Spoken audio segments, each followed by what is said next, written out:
Welcome to KitPlus TV. We're back this week with another packed show, talking tech with our 4 workflow guests. Our TV Future student, a somewhat sexy user review, and of course, a featured guest with Dick Hobbs.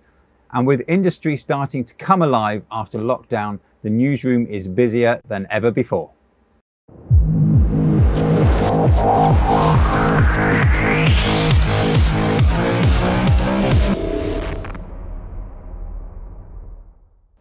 So, as John says, we've noticed a sharp increase in news added to the press room, and we'll try and get through it all in this week's show.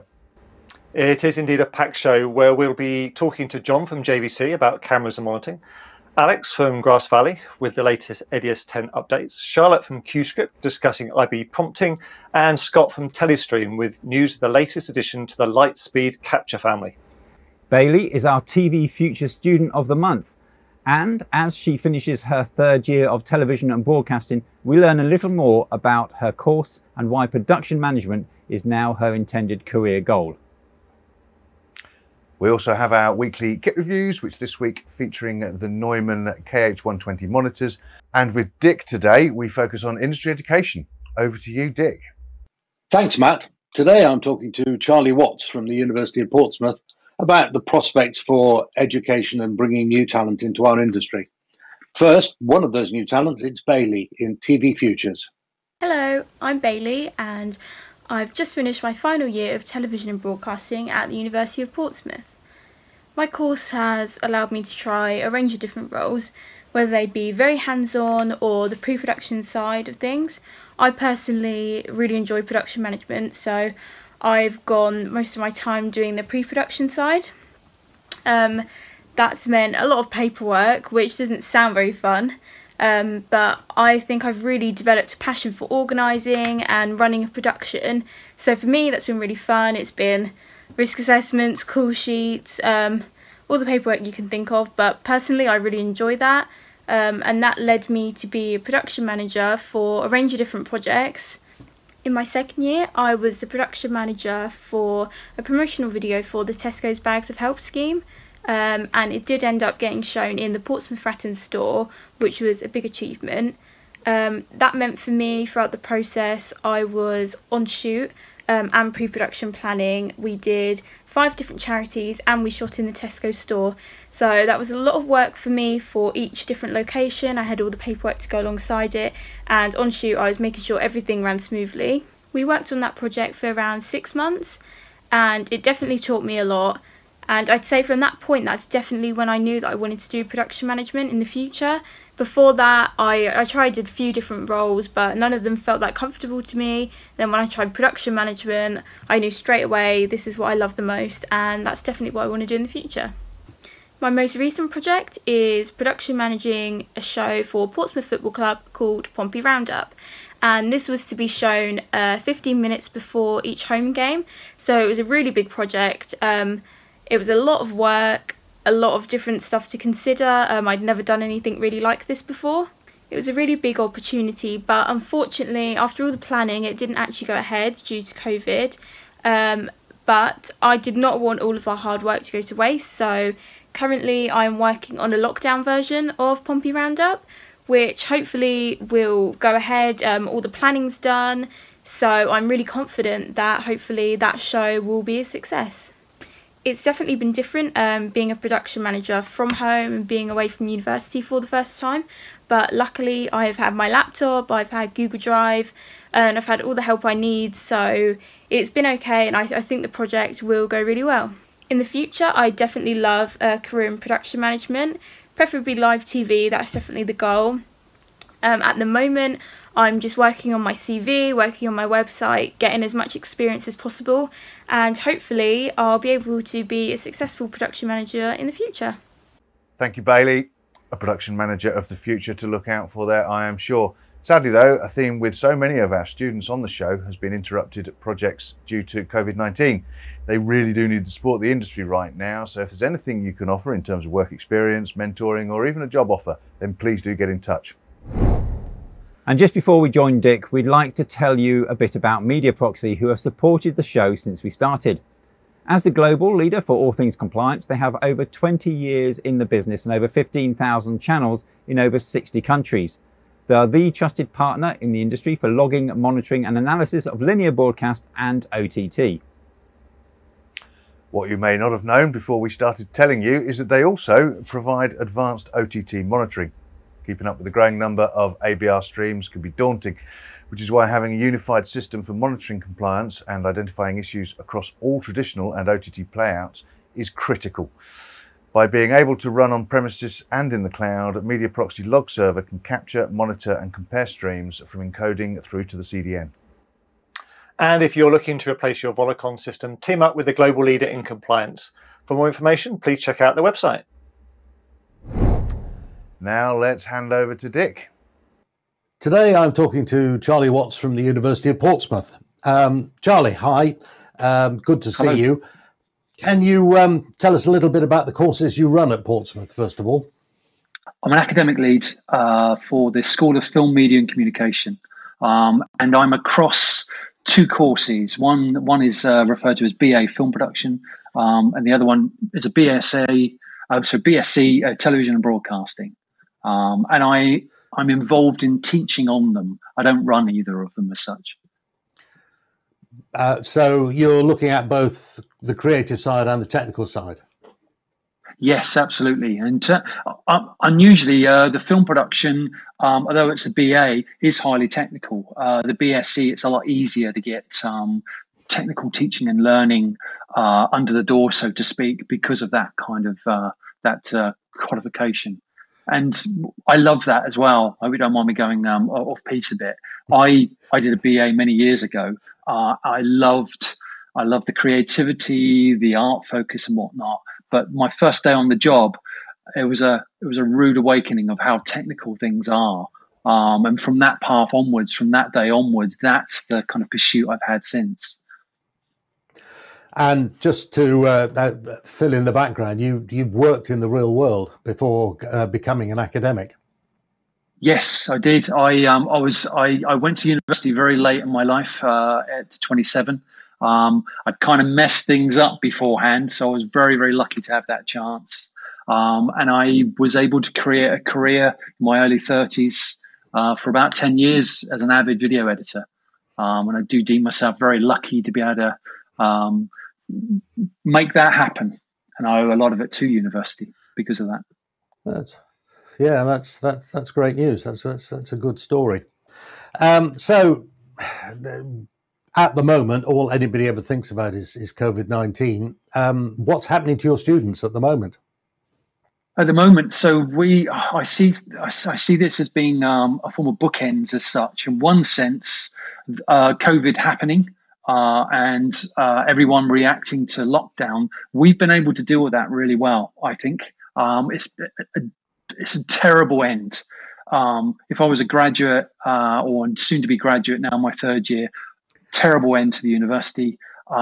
We are hugely sympathetic to that. From our perspective as being able to keep things going and to be able to assess and to close things down as closely as we could, I think we've been relatively successful. However, looking at the front end and now us facing a new academic year, that's a different story.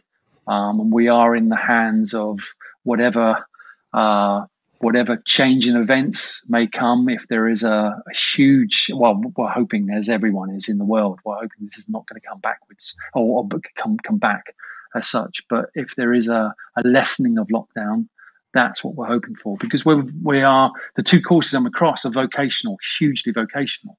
If I were facing up chalk and talk, I'm sure academics across the country are hating me referring to theory-based courses as chalk and talk. But if that's what I was facing, you can go online like Cambridge has. You can go completely online and you can deal with things as you expect. For vocational courses, however, it's hugely different, and we are mildly concerned. And of course, it's not just a vocational course in the sense that mechanical engineering might be. This industry is very collaborative. I mean, you depend upon working with your peers. So that must be really hard for the students to get their heads around at the moment. It is, to a certain degree. We are facing, come October, with a very open mind. We don't know if students are going to choose to defer. We don't know if students are going to be, if they do return, if they're going to be very grumpy in terms of what we've got planned. As far as I'm concerned, what we have got planned will be as close as possible to how industry's been reacting to this current crisis as such. So we are, and in some case it will bear some sort of similarity to how you're going to shop in your local supermarket with a click and collect for hire and so on and so on. Yeah, it's the challenge. The more you think about it, the more the challenges become more complex. So what are you saying to next year's intake at the moment? How can you prepare them for what might be coming? We are asking them to be as open-minded as possible. We are trying to, in some cases where we can, slip and slide talk modules. There are some modules that which are quite theory-based and written-based, where we can flip and flop those into different zones. We're going to try and do that. Obviously, students that join a vocational course find the writing bit a bit onerous, but I see it as being equally as valid. It's a way, it's a way for, you helping you to structure thoughts and to get things down on paper. Huge learning aim and a huge learning outcome. But yeah, we're just trying to be, we've always been candid. We've always been candid with our students. We've always been very, very upfront with them and honest. We're hoping they're going to be as open-minded and face this brave new future as we are going to. Charlie and I chatted for some time. You can see the whole conversation by clicking on the link here. But for now, back to the studio. KitPlus has been working with universities for many years, and I've got to say that Charlie's commitment to his students and course content at Portsmouth is outstanding. Plus, he's a very nice chap, and if KitPlus did awards, then he'd probably get one. So brace yourself, the news is here and it's busy. So in our first of 4 workflow sections, we start with capture and produce. Now, Blackmagic have announced that its Pocket Cinema Camera 6K and Ursa Mini Pro G2, along with Blackmagic web presenters, were used to stream Shine Together, a virtual showcase that combined music with beauty and fashion to benefit COVID-19 relief. Magewell have expanded its support for the Mac platform with new SDK for the company's popular PCI Express capture cards and plug-and-play external capture devices. Available immediately, the SDK lets third-party developers directly access the advanced capabilities of Magewell capture devices in their macOS and OS X software applications. And following on from the hugely popular Genesis Black console, AMS Neve has unveiled another classic in the shape of the Neve 8424, a small format console with a large format sound, based on the iconic 80 series console range, designed to fit the needs of the modern hybrid studio, where the speed of in-the-box workflow is enhanced with the ultimate sound quality of analog outboard gear.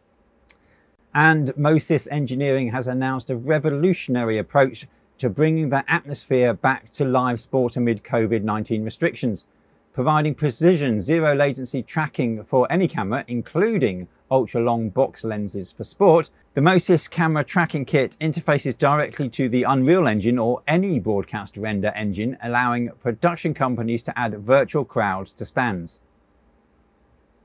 Brilliant. And now we welcome John Kelly from JVC into the studio.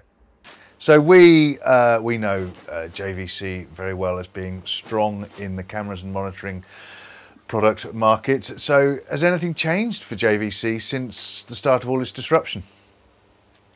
Yeah, well, it's certainly been an interesting time since the start of the pandemic and lockdown. But I think it's certainly true to say there's been a I would say quite strong, actually, continuing level of activity and interest, maybe in some senses surprisingly so. To sort of cover that by area, then I guess firstly on the camera side, of course, as you guys know, we're very well known as a provider of, and a pioneer really of IP and streaming camera technology. And we've been, I think, leading in that for quite a number of years now. So I think a lot of customers have naturally come and looked towards us for solutions in that area. for things like live streaming. And we've seen, you know, I think a really broad range of application in that regard.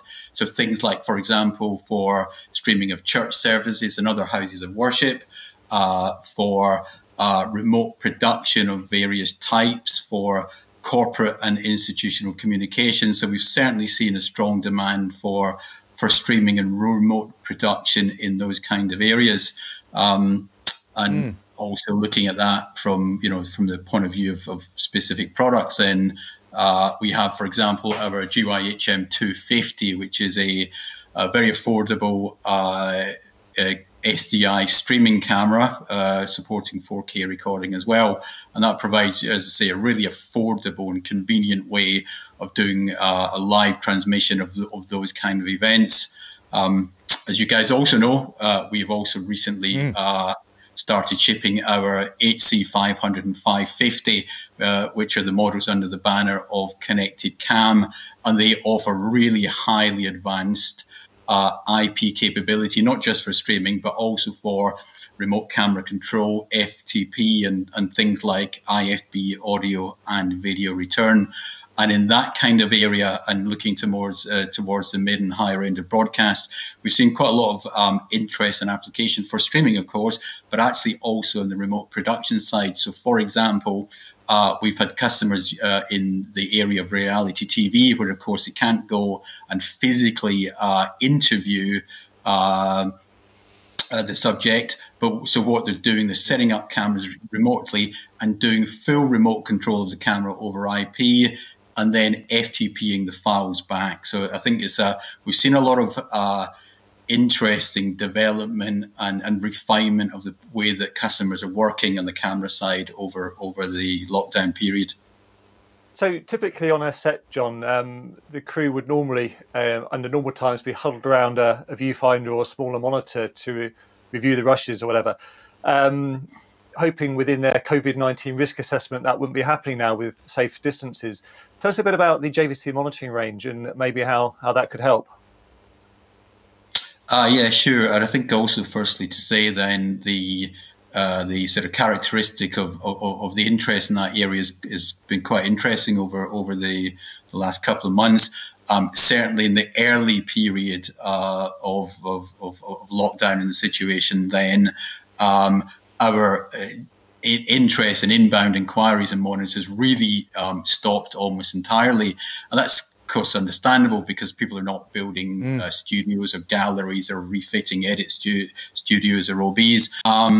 But then what we've seen over, you know, actually, to be honest, the very recent past, the last 1 to 2 weeks, as production has began to restart, is almost an immediate uptick in the level of interest for production monitoring. And as you allude to, that's very much around on-set monitoring, where I think there's a clear requirement for both an increased quantity of monitoring, and also, if you like, a physical increase in the size of the monitor. So as you said, not huddling around a 7 or 9 inch field type monitor. So as you guys know, then, you know, JVC, a very long-standing provider of professional monitor solutions. I think we've got a really great range of affordable HD and 4K monitors. So on the 4K side, for example, our DTU range, which comes in a variety of sizes from 27 through 31 inch, also in a number of flavors, including UHD forms and native DCI 4K as well. And those monitors have 12G input, Quad 3G input, HDMI input, and all the sort of bells and whistles you need in terms of waveform monitors and vectorscopes and so on for on-set monitoring. So they're really ideal if you're looking towards 4K. And then on the HD side of things, then we've got, you know, quite a number of ranges for HD monitoring. For example, our mid-range DTG range of monitors comes in 17 through 27. Of course, most of the ranges supporting DC XLR operable inputs, and that range gives a really affordable 3G SDI monitoring capability. And actually on the HDMI also, you can actually input a 4K signal through HDMI. So even if you do want to check a bit of native 4K maybe coming out of camera, you can do that as well, even though the monitor itself is natively HD. So certainly, I think over the last couple of weeks, we've seen a quite a significant increase in interest in monitors, and I guess that will continue over the next couple of months. Yeah, absolutely. Thank you, John, very much for coming to KitPlus TV. It's great to see you, and hopefully catch up in person very soon. Okay, thanks, guys. Thanks for having me. So on to the second workflow section now with Manipulate and Edit. And Editshare has unveiled an EFSV innovation that transforms the economics of editing in the cloud while significantly improving the efficiencies of dynamic and remote editing workflows. EFSV optimizes the use of both object and block storage located in the cloud to allow for savings compared to the existing costs of cloud storage and workstations. And the Foundry have released Katana 3.6. This latest version features fundamental user interface and workflow updates with artist-focused snapping functionality that accelerates tasks like light placement. The new Katana 3.6 enjoys advancements included in 3Delight NSI2, featuring a powerful toon shading toolset, overhauled live rendering, and powerful new texturing tools. And Polygon Labs is launching its centralized web-based weather data management and curation solution, Ipsum Weather. This follows the recent release of Ipsum 2.0, the company's data aggregation and visualization platform for broadcast news, sports, weather, and branding. Basically, it aggregates and curates weather data and weather alerts from a number of different providers. For gallery and studio weather graphics, the real-time weather data solution is fully integrated with a Viz Trio and Viz Director for Viz Engine playout control, as well as newsroom templates in Viz Pilot. Sohonet has announced their partnership with Moxion and its revolutionary platform for HDR immediates and cuts. The partnership broadens the range of remote collaboration solutions Sohonet can now offer the production, post and visual effects communities. And ChyronHego has extended its online academy learning program with a new certification course focused on the company's ClickEffect Prime graphics authoring solution for live arena and stadium-based AV presentations. Like Prime Graphics certification course launched earlier this year, the new ClickEffect Prime course is a zero-cost training resource designed to help industry professionals master essential skills for working with ChyronHego products. And now it's time to welcome Alex from Grass Valley into the studio. Welcome to the show, Alex. We've seen some news about the Edius editing platform recently with the latest update, Edius 10. Can you tell us more about this and what it means for your customers? Thanks for inviting me. It's great to be here. And yeah, just a quick introduction about Edius first. Edius is basically an editing software from Grass Valley. It was first released in 2003, so it's getting into its 18th year. Yeah, so we've come quite a long way. It's a software used between professionals and also many broadcast stations around the world. Unfortunately, it's not as popular in the UK, but we have a good customer base in areas in Europe like Germany, Italy, Eastern Europe, Middle East, also US, Latam, countries in APAC, of course in Japan, where we're based at, our engineering team, Japan, China, Korea, Taiwan. We have a wide customer base around the world. And yeah, so the biggest, how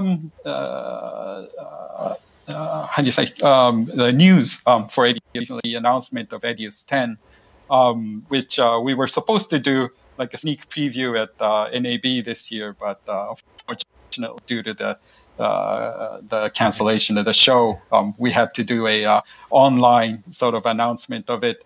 And yesterday, we did sort of a news update on what's coming with Edius 10.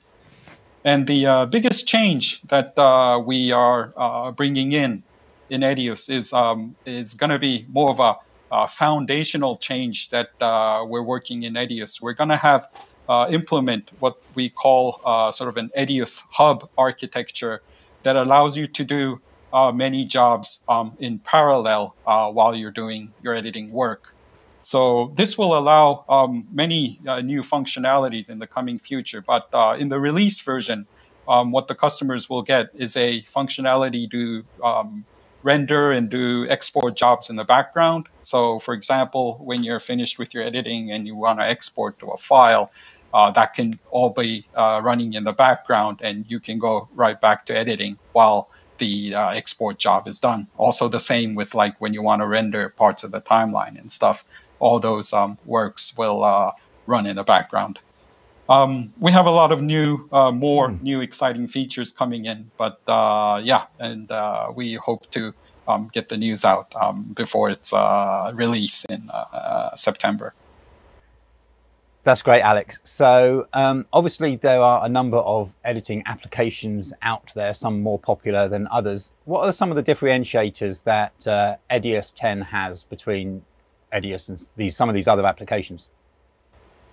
Well, Edius is known for its stability, performance, and the support for a wide variety of formats. So that's one of the reasons why it's sort of an editor of choice among many broadcast stations, especially used for like in the news sector, where the editor can get like many types of files coming in from various things, not just the professional video cameras, but also like from nowadays drones or smartphones or surveillance cameras or all those weird types of formats. You can just drop it into the Edius timeline and just flatten it out in the broadcast quality format. So that's one of the big differences in Edius. And also, one of the key features in Edius is that it doesn't rely that much on the GPU. It runs mainly using the CPU power on the machine. So what this means is that you can run Edius on a very affordable machine. So like, say, a Core i5 laptop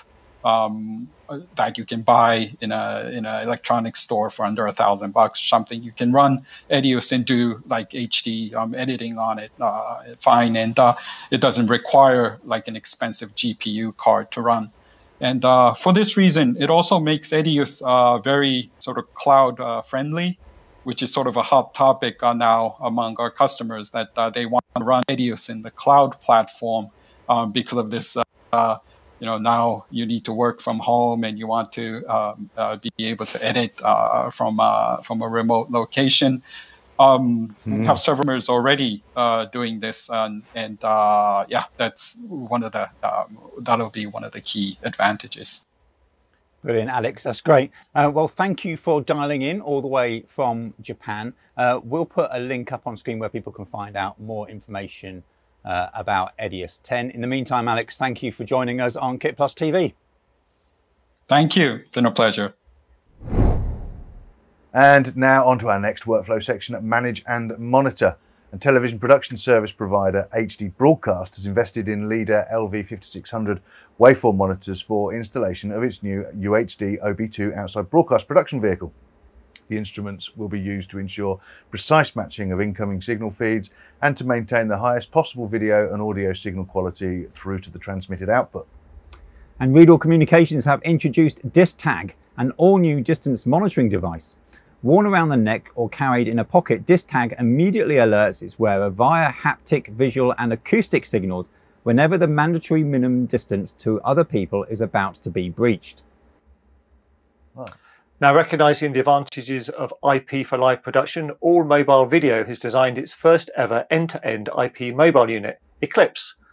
When selecting technology partners, they chose TSL Products to fulfill its audio monitoring needs, becoming one of the first customers to take delivery of 34 new MPA-1 Mixed Dante 5 audio monitors, which are specifically designed for live production and supporting AES 67.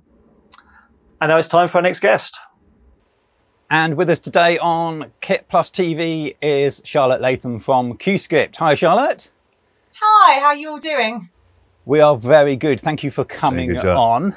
Pleasure. So, now Cuescript, you've got a large range of IP-based prompting solutions, obviously, and we expect in the last couple of months you've been pretty busy. Yeah, it's been an interesting one. it's kind of business as usual for us, actually. Fortunately, I know, gosh, so many people have been affected in negative ways, which I'm not dismissing at all, but it's actually been busy. We, as you say, have this whole IP solution end to end. So it's been a real way of getting that message across in anger because people have had to use it in that way. Yeah, it's been busy. And so, Charlotte, have you found you're getting inquiries from people who maybe previously dismissed the IP technology some months before? Yeah, absolutely. Like I say, because it's something that we've been advertising we do from the start, as well as the conventional connectivity, people have had to use it. They've been forced to use it in that manner and actually address areas that they maybe were looking to do, but actually now needed to do instantly. So a bit like us with our disaster recovery that was all set up within the infrastructure of Cuescript. We'd never had to use it before, but lo and behold, bang, overnight, we needed to implement it. And fortunately, it all worked brilliantly. And that's kind of something, even with existing customers who hadn't fully used the IP side of our system, we were suddenly having to support them and happy to do so. But yeah, those people that were a little bit on the fence, not sure whether to take the plunge yet, they certainly were on the phone pretty pronto. So yeah. So in a nutshell, Charlotte, what does the IP features on the prompters actually offer people? It just means that they can use it from anywhere to anywhere, literally. I mean, we've done some demonstrations and actual shoots using a simple VPN setup. The monitor itself has our Cube device built into it as such. So I, as an operator, for instance, can be at home in my lounge. I can have the script. I can connect up.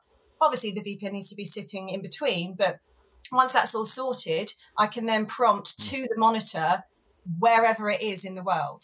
And I can make edits live. The presenter can see that happening. We've also got a new feature within Qt that allows monitor management. So I can, from Qt, wherever that may be, to wherever, as I say, I can control the brightness, I can control the orientation, I can dim the Q lights or bring them up. That's also super useful in a studio environment when maybe you've got a show that's in the daytime and one in the evening. You can preset a show configuration for those monitors that with one click of a button, everything dims or brightens or whatever to the correct brightness. Also useful if there's a glass set, because you sometimes get the reflections of the Q lights. So to be able to remotely, like without going around and individually configuring each monitor, to be able to instantly change all of those is great. But particularly good for portable and remote prompting, which has certainly been the way forward at the moment. And you are always developing a product. There's always development in your product range. And without saying anything you're not allowed to, can we expect anything in the future from you guys that maybe this COVID situation has brought up? Has it brought on any more developments? Funny you should say that. Yes, it certainly has. There's been a lot of discussion on, there are a few things that I just can't say yet because there's no point me saying about it because everyone will be wanting it and we can't deliver yet. But we have got an app called QMe that allows you to be able to view any scripts and any rundowns that are loaded into Qt on a portable device. So your iPhone or tablet, iPad, whatever device, Android and iOS. And it just allows you to be able to personally go through any script that's within, as I say, within Qt. That can be 6 p.m. rundown and it's 10 a.m. As long as it's loaded in, they can view it. They can go into the script. They can scroll through the script and also go through all the different rundowns as well. So they can get either a live preview coming up. So if it's the next story and one presenter speaking and this presenter wants to see ahead, they can, on their own device, be able to move forwards. Or it's also useful if you're on location and you can just have a reference point of the live information. So it's updated as well off the NRCS if they're connected to a newsroom computer system. And it's just a real interactive way of being able to develop what we do in the prompting world. So it just makes it a little more personal to the presenter themselves. They've got more control over it, and it doesn't impact the live script at all. So it's a really neat little app, and it's free to download. I remember us. It's the license add-on to Qt. Yeah, I remember us mentioning it earlier on in our programming. Well, thank you very much for coming in and joining us and talking to us. We'll make sure that there's a link on screen. Yeah, and hopefully we'll see you in person soon at the show. Yeah, that would be good. Thank you so much. Thanks, Charlotte. So last but not least, here's Move and Deliver news. And if this lot doesn't give you an indication the industry is picking up, then I don't know what will. And let's begin with Bando Camera, who recently built 3 live streaming studios using a number of Blackmagic design products, including a number of A10 I ME production studio 4Ks and A10 Mini and A10 Mini Pros. So Triveni Digital has announced that Meredith, a leading US multi-channel media company, is deploying Triveni Digital's comprehensive ATSC 3.0 solution to streamline the transition to next-gen TV. Meredith television stations will use Triveni Digital's family of products to ensure quality of service for viewers who are watching ATSC 1.0 and ATSC 3.0 streams. And Rascular have released a significant upgrade to their Routemaster router control application, expanding its virtual routing capabilities for Nutec's NDI streams alongside a brand new user interface. Routemaster now benefits from market-leading NDI ultra-fast switching capabilities, providing users with the ideal on-air routing solution and making it suitable for manual intervention and other applications where quick response is essential. Lynx Technik has introduced a new yellow brick module to its series of fibre transmitters, receivers and transceivers. The OBD 1410 reduces the cost of transmitting and receiving uncompressed 12G SDI video signals in real time and over fibre in the facility and over long distances of up to 10 kilometres. And Sportsmax has announced it's using Harmonic's VOS 360 or VOS 360 live streaming platform to cost effectively deliver premium sports events from popular leagues across the world. Leveraging the cloud, Harmonic's VOS 360 platform enables Sportsmax to dynamically scale channel lineups based on the schedules of premier sports associations. VITEC is a company we like to speak to at trade shows, and they have announced the new MGW Channel Link IP distribution gateway. The appliance acts as a central hub where IP channels from the field can be received and then reliably retransmitted live over IP networks. It can receive a large number of IP streams and translate them into a multicast or unicast MPEG transport stream over UDP or SRT protected stream. And ChyronHego have a new partnership with Stats Perform to enhance sports venues' ability to provide the sophisticated data-rich graphics that today's fans crave, my son included. The integration of ChyronHego's ClickEffects Prime Stadium and Arena graphics with advanced data from Stats Perform gives sports leagues and teams a powerful tool for boosting fan engagement, maintaining brand momentum and creating valuable new sponsorship opportunities. And Dome Productions has chosen Grass Valley's end-to-end open standards IP infrastructure and workflows for its latest outside broadcast truck, UHD5. Grass Valley's IP solutions will enable the production facilities provider to seamlessly transition from SDI to IP, leveraging greater flexibility, efficiency and faster setups between events. LiveU and Grabyo have teamed up for broadcasting and sports partners to provide a simplified end-to-end solution for live video productions based on their integrated cloud-based technologies. Enabling remote production and cloud editing from anywhere in the world, the solution is particularly relevant in today's COVID-19 environment, where video editors and producers need to create live programming from their home studios and other remote locations. So I think we need a break. Let's let someone else do the talking for a bit and welcome Scott Matics from Telestream into the studio. Welcome to KitPlus TV, Scott. You've recently announced a new member to the Lightspeed Capture family. Tell us a bit about how this fits into the range and what it offers your customers. Yeah, sure. Yeah, thank you. It's great to be here. Capture C2 is a new product from Telestream that follows on to our larger, more upscale, if you will, capture products that we've been selling for some time. we've had a number of requests from customers to sell something that is more applicable for smaller applications with a smaller channel count and that sort of thing, to be more of a self-contained capture, stream, and production type of device. And so the C2 is a device that can take 2 inputs of HD 1080p 60 channels at the same time. It also has the ability to layer on options that can be very powerful for a range of users depending on what they need to do.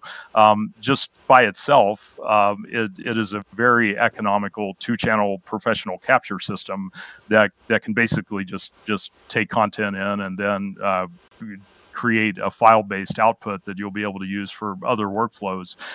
By adding in a couple of options, you would then have the ability to turn that into a Lightspeed live streaming box as well. And we're still keeping the price of this in a very economical range. There's also an addition to add Vantage transcoding to this box. And building this bundle and putting this into an economical box is putting thing at a price point that is really well below anything that you would expect in a box that has this much functionality. And this is professional 1RU hardware that has the full gamut of everything that would be needed to handle all of that processing capability as well. Cool.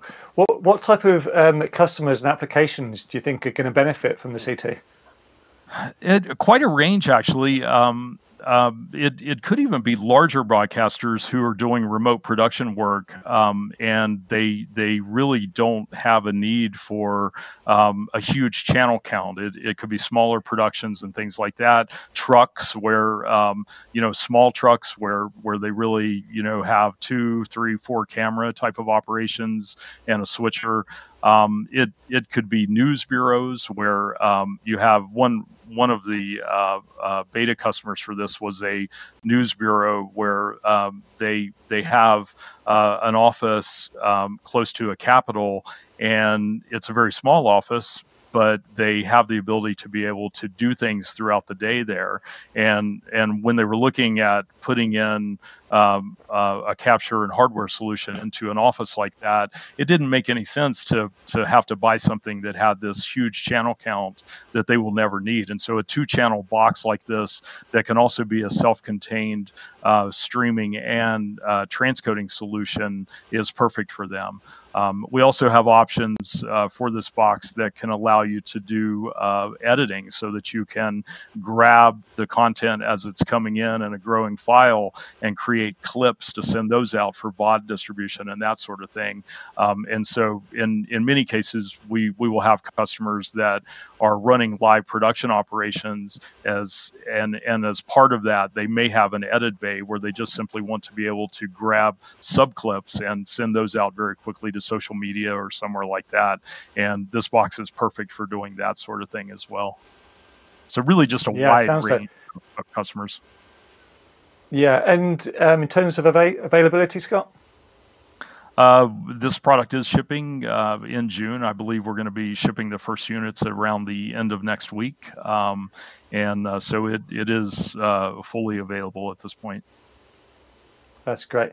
Scott, thank you very much for joining us today on KitPlus TV. And yeah, we hope to see you at a show, maybe in the not too distant future. But thanks for joining us. Yeah, my pleasure. Thank you. So time for the user review section now. And you know the drill by now. We pay £100 for your review if we use it. All the info is on the link on screen now. So let's go over to Ben, who is here now with a sexy, his words not ours, review of his Neumann KH120 monitors. Hi, I'm Ben Sheriff and this is my KitPlus review of the Neumann KH120 near-field monitor speakers. You're probably wondering how on earth is he going to make this review about speakers sexy? And there you go. Scratch that music, you don't need that. Why do you need an expensive pair of near-field speakers in your edit suite? I care about audio, and that is why I bought these speakers. I care about audio, and if you care about audio, you should really check them out and have a listen. And at the moment, as you know, we've all got quite a bit of time on our hands to think about what's happening next, what we're going to get next. And right now, you're probably wondering, well, would I actually spend, you know, £1,200 on a pair of speakers? I think it's about 1,200. These are not sort of cheap. There are other options on the market that are more expensive, and there are definitely cheaper options out there, but I'm not like a mad audiophile, but I do know what sounds good. And I do know that since I bought these speakers, my entire audio production has increased massively. It's so much better than it was before, because these speakers, you can just hear everything. It was an eye-opener. Literally, as soon as I installed the speakers, I was just kind of blown away by how much I could hear. You can hear everything. Yes, do check the full-length review from Ben on our user reviews playlist on YouTube. And as Simon said earlier, if you want to submit your own, then please go to kitplus.com/reviews. Well, that was quite a show. Thank you very much to our guests for coming on and for all the news added to the KitPlus press room over the last week. Let's hope this is signalling the industry starting to get back on its feet. And of course, if you've enjoyed the show, make sure you subscribe to the channel, follow us, hit the like button and make a comment if you wish. Thanks for watching, and we'll see you virtually next Tuesday.